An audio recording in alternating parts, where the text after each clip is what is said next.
দর্শক, আপনাদের আমন্ত্রণ আজকের চট্টগ্রামে। শুরুতেই শিরোনামগুলো জানিয়ে দেব।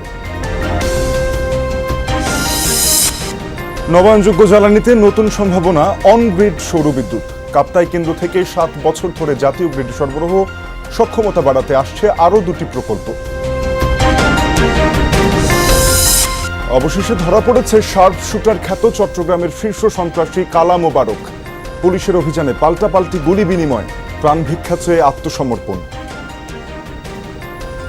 তাদের বস আছে, বস যেভাবে নির্দেশনা দিবে, যাকে যেভাবে বলবে সেভাবে তাকে মেরে ফেলবে। বন্দর নগরীতে ভরা মৌসুমেও চড়া ইলিশের বাজার, দেখেই সন্তুষ্ট থাকতে হচ্ছে সীমিত আয়ের ক্রেতাদের। মিঠা পানির মাছের দরেও স্বস্তি নেই। অপশনে মানুষ কনজিউম করতে পারতো, খেতে পারতো, কিন্তু এখন এটা একটা শ্রেণীর জন্য করে ফেলছে। 4বার বিক্রি হওয়ার পরে আমাদের হাতে আসে, তারপরে এটা মাছটার দাম বেশি হয়ে যায়। শিরোনামগুলো দেখছিলেন। আজকে চট্টগ্রামের বিস্তারিত জানাবো আমি তানজিম শাফিন। নবায়নযোগ্য জ্বালানির অন্যতম পথ প্রদর্শক হয়ে উঠেছে রাঙামাটির কাপ্তাইয়ে অবস্থিত দেশের প্রথম অনগ্রিড সৌরবিদ্যুৎ কেন্দ্র। পরিত্যক্ত জমিকে কাজে লাগিয়ে গড়ে ওঠা এই কেন্দ্রটি 7 বছরে জাতীয় গ্রিডে যুক্ত করেছে 6,37 লাখ ইউনিট বিদ্যুৎ। উৎপাদন সক্ষমতা আরও বাড়াতে 2টি প্রকল্পের কাজ চলমান।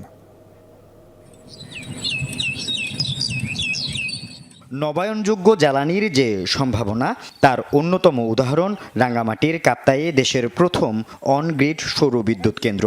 সূর্যের আলো থেকেই প্রতিদিন উৎপাদিত বিদ্যুৎ যুক্ত হচ্ছে জাতীয় গ্রিডে। 7 বছরে উৎপাদিত হয়েছে প্রায় 6,37 লাখ ইউনিট বিদ্যুৎ, যার আনুমানিক বাজার মূল্য প্রায় 74 কোটি টাকা। 1962 সালে কর্ণফুলী পানি বিদ্যুৎ কেন্দ্র নির্মাণের পর কাপ্তাই বাঁধ সংলগ্ন 22 একর জমি দীর্ঘদিন পরিত্যক্ত ছিল। 5 দশক পর 2019 সালে সেই জমির 19 একর জুড়ে প্রায় 111 কোটি টাকা ব্যয়ে নির্মিত হয় 7.4 মেগাওয়াট ক্ষমতার এই সৌর বিদ্যুৎ কেন্দ্র। 332 কিলোওয়াট ক্ষমতা সম্পন্ন রুফটপ বিদ্যুৎ কেন্দ্র স্থাপন করা হবে, সেটারও চুক্তি স্থাপন হয়ে গেছে। তো অদূর ভবিষ্যতে আরও যেসব জায়গা পরিত্যক্ত আছে বা সেটা ফ্লোটিংও হতে পারে, এ ধরনের কাজও আমরা হয়তো ইনশাআল্লাহ ভবিষ্যতে স্থাপন করার চিন্তাভাবনা আছে। সৌর বিদ্যুৎ উৎপাদনে তেল, গ্যাস কিংবা কয়লার প্রয়োজন হয় না, ফলে জ্বালানি আমদানির ব্যয় কমে বৈদেশিক মুদ্রা সাশ্রয় হয় এবং কার্বন নিঃসরণ হ্রাস পায়। পরিচালন ব্যয়ও কম। তাই ছাদ ভিত্তিক সৌরবিদ্যুৎ, কৃষিভিত্তিক সোলার এবং বৃহৎ সোলার পার্ক স্থাপনে আরও বিনিয়োগের পরামর্শ বিশেষজ্ঞদের।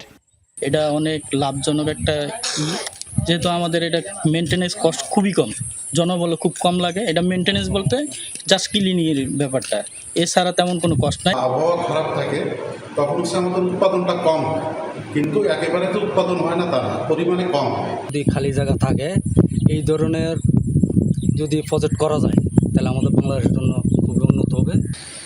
কাপ্তাই সৌরবিদ্যুৎ কেন্দ্রের এই সাফল্যের পর উৎপাদন সক্ষমতা বাড়াতে আরও নতুন 2টি প্রকল্পের কাজ চলছে। আমাদের ব্রিকফিল্ডে আরেকটি পাওয়ার প্ল্যান্ট করার প্রক্রিয়ায় আছেন। অলরেডি টেন্ডার হয়ে গেছে, সেটার ইভ্যালুয়েশন প্রক্রিয়ায় আছে। তার ক্যাপাসিটি 7.6 মেগাওয়াট। আল আমিন শিকদার, যমুনা নিউজ। কক্সবাজারে কথা কাটাকাটির জেরে হামলায় 2 যুবক নিহত হয়েছেন। গতরাতে শহরের ঝাউতলা এলাকার রেনেসা হোটেলে এই ঘটনা ঘটে। নিহত 2 যুবকের নাম রাশেদ ও সালমান। পুলিশ জানায়, রাতে 2 যুবক সহ কয়েকজন হোটেলের বারে মদ্যপ অবস্থায় বসেছিলেন। এ সময় তাদের মধ্যে কথা কাটাকাটি হয়। বাইরে থেকে আরও কিছু লোক ডেকে আনে কয়েকজন।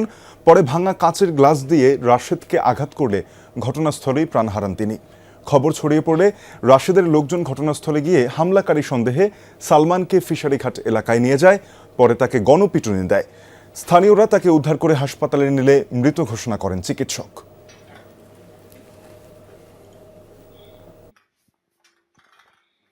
আত্মগোপনে থাকা সন্ত্রাসীকে গ্রেফতারে যাওয়া পুলিশকে লক্ষ্য করে গুলি, জবাবে পুলিশের পাল্টা গুলি।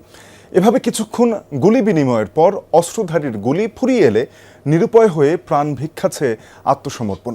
কোনো সিনেমার ঘটনা নয়, এমন ঘটনা ঘটেছে চট্টগ্রামের ফটিকছড়িতে শীর্ষ সন্ত্রাসী কালা মোবারককে ধরতে পরিচালিত পুলিশি অভিযানে। অপরাধ জগতে শার্প শুটার হিসেবে খ্যাত এই সন্ত্রাসী আধিপত্য বিস্তার, চাঁদাবাজি, রাজনৈতিক হানাহানি, একাধিক হত্যাকাণ্ড সহ নানা অপরাধ কর্মকাণ্ডের সঙ্গে সম্পৃক্ত বলে দাবি পুলিশের।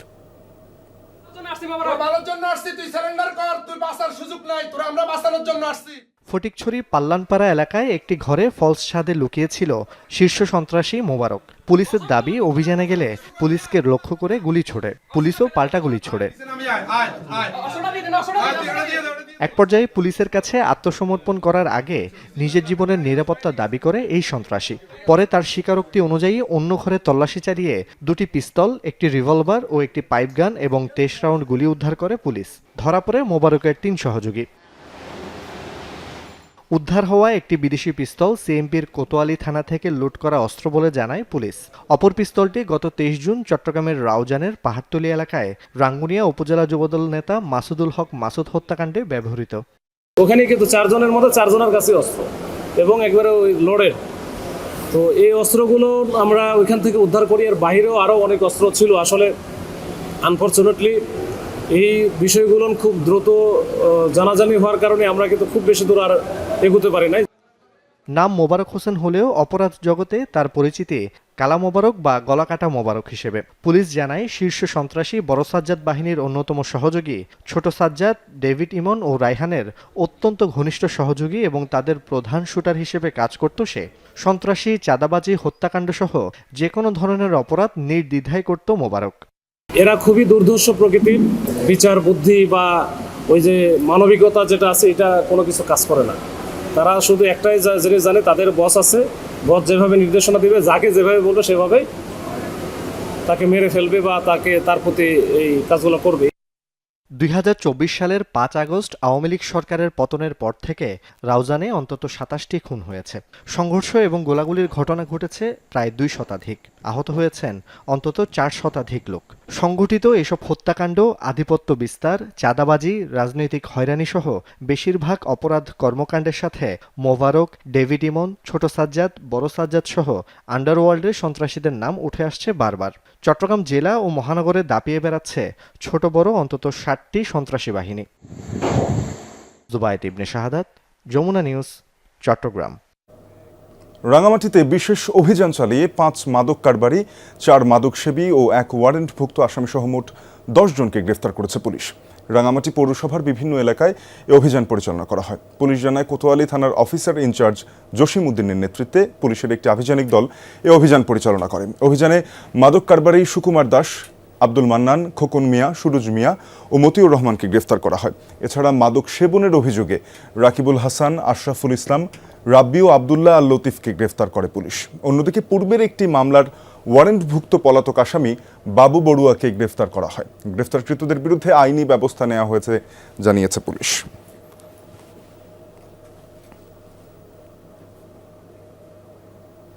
এ বিষয়ে আরও জানাতে রাঙামাটি থেকে যুক্ত হয়েছেন সহকর্মী শামসুল আলম। শামসুল, ইতিমধ্যে 10 জনকে গ্রেফতার করা হয়েছে। পুলিশ কি বলছে, এ ধরনের অভিযান অব্যাহত থাকবে? আপনি জানেন যে গত কিছুদিন ধরে কিন্তু রাঙ্গামাটি পার্বত্য জেলার সব জায়গাতে কিন্তু পুলিশের যে অভিযান পরিচালনা হচ্ছে, বিশেষ করে রাঙ্গামাটি যে পুলিশ সুপারের নির্দেশে এইসব অভিযানগুলো পরিচালিত হচ্ছে। আমাদেরকে পুলিশের পক্ষ থেকে যেটি জানানো হয়েছে যে চট্টগ্রাম রেঞ্জের ডিআইজি আব্দুল কুদ্দুস চৌধুরী যোগদানের পর থেকে তার নির্দেশনা মোতাবেক পার্বত্য জেলা সহ চট্টগ্রাম বিভাগের মধ্যে তারা কিন্তু এইসব অভিযান পরিচালনা করছে। এই ইতিমধ্যে তারা কয়েক মাসে অভিযানের মধ্যে তারা প্রায় 3 শতাধিক মাদক সেবীদেরকে তারা আটক করেছে। তাছাড়া এই ব্যাপারে প্রায় 57টি মামলা পুলিশের পক্ষ থেকে ডায়াল করা হয়েছে। তাছাড়া প্রায় 5000 ইয়াবা এ পর্যন্ত আটক করা হয়েছে।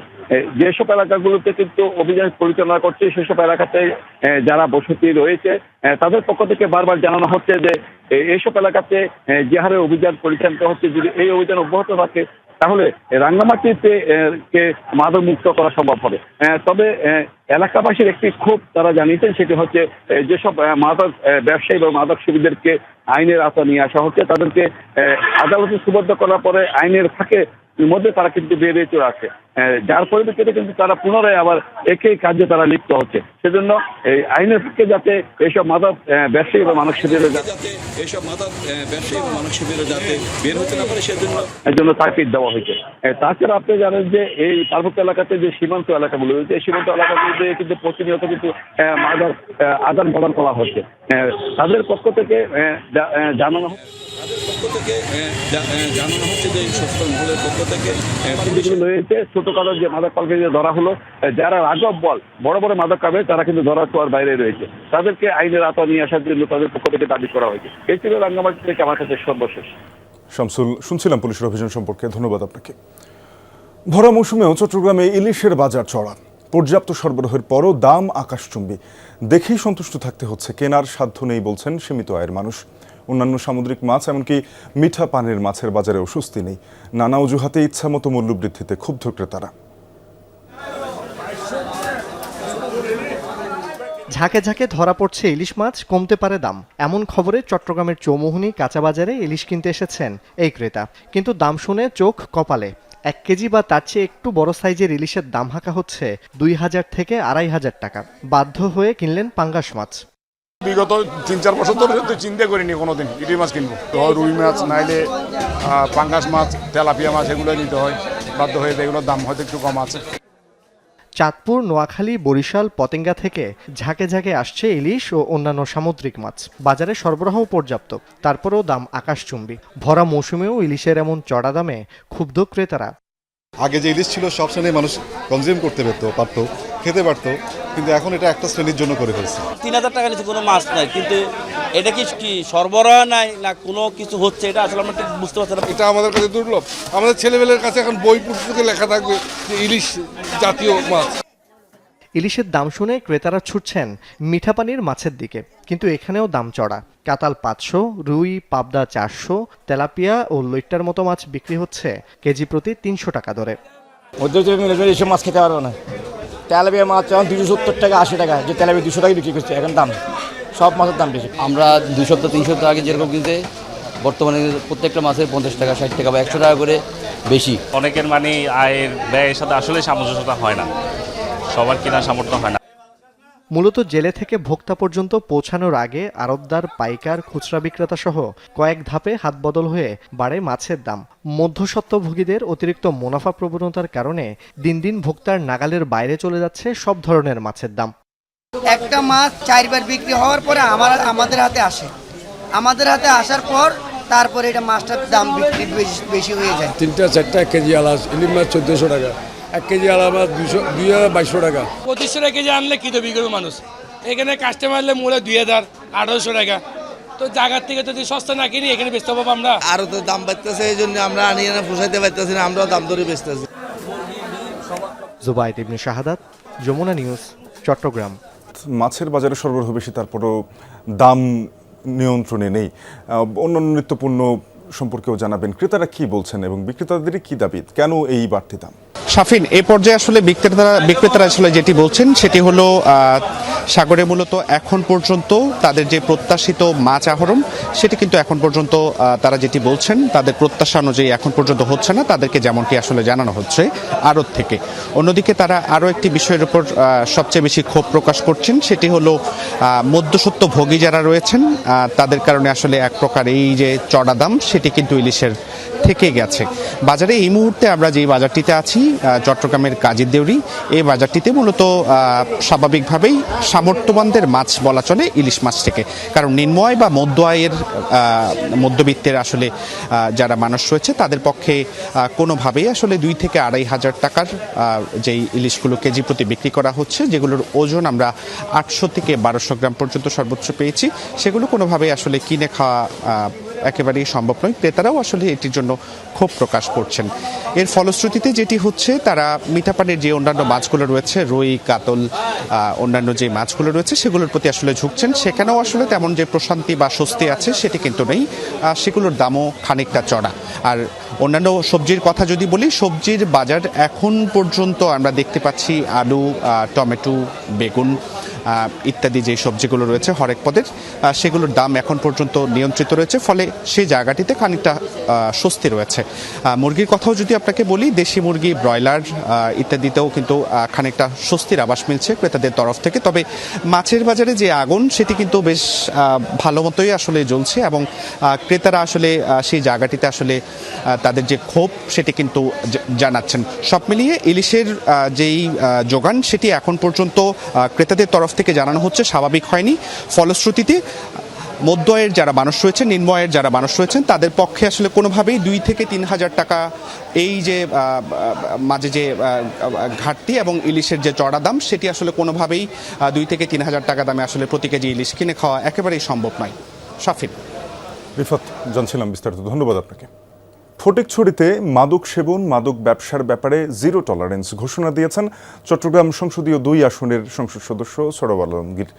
বিকেলে চট্টগ্রামের ফটিকছড়িতে এক বিশাল মাদক বিরোধী র্যালি শেষে সংক্ষিপ্ত সমাবেশে তিনি এই ঘোষণা দেন। উপজেলার ঝংকার মোড় থেকে র্যালিটি শুরু হয়ে উপজেলার বিভিন্ন সড়ক প্রদক্ষিণ করে বিবিরহাটে গিয়ে শেষ হয়। সংক্ষিপ্ত সমাবেশে সরওয়ার আলমগীর বলেন, তিনি দেশ ও সমাজকে মাদকমুক্ত করতে এবং যুব সমাজকে রক্ষা করতে মাদক কেনাবেচা ও সেবন সম্পূর্ণ বন্ধে প্রধানমন্ত্রী তারেক রহমানের নির্দেশে সংশ্লিষ্ট সকলকে নিয়ে একসাথে কাজ করার কথা জানান তিনি।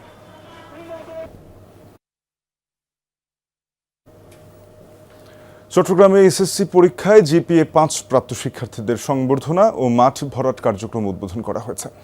চান্দগাঁওয়ে এনএমসি আদর্শ উচ্চ বিদ্যালয়ে অনুষ্ঠানের শুরুতে মাঠ ভরাট কার্যক্রম উদ্বোধন করেন সংসদ সদস্য এরশাদুল্লাহ।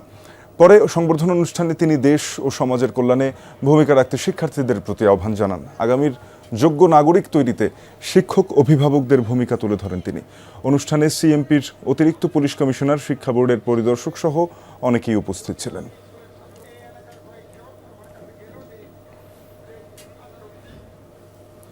সনাতন ধর্মাবলম্বীদের অন্যতম ধর্মীয় উৎসব শারদীয় দুর্গাপূজা উপলক্ষে প্রস্তুতি সভা অনুষ্ঠিত হয়েছে চট্টগ্রামে।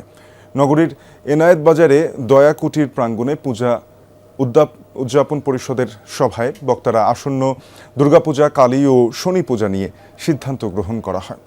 পাশাপাশি এলাকার শান্তি সম্প্রীতি এবং পূজা মণ্ডপের পরিবেশ নষ্ট করার অপচেষ্টায় ক্ষোভ প্রকাশ করেন। সবাইকে ঐক্যবদ্ধ থেকে পূজা আয়োজনের আহ্বান জানান। সবাই সাবেক ওয়ার্ড কাউন্সিলর, ব্যবসায়ী সমিতির সভাপতি এবং মহানগর পূজা উদযাপন পরিষদের নেতারা উপস্থিত ছিলেন। পবিত্র ঈদে মিলাদুন্নবী উপলক্ষে চট্টগ্রামে অনুষ্ঠিত হয়েছে মিলাদ মাহফিল। লালখান বাজারে লেডিস ক্লাব মাঠে স্থানীয় যুব সমাজ আয়োজিত 12তম মাহফিলে বক্তারা মহানবীর জীবন, আদর্শ ও শিক্ষা নিয়ে আলোচনা করেন। বিশ্বজুড়ে যুদ্ধ, হানাহানি বন্ধে ইসলামের আদর্শ অনুসরণের আহ্বান জানান। পরে দেশ, জাতি ও মুসলিম উম্মার শান্তি সমৃদ্ধি কামনায় বিশেষ মোনাজাত করা হয়। এ সময় আলেম ওলামা ও ইসলামী গবেষকরা বক্তব্য রাখেন।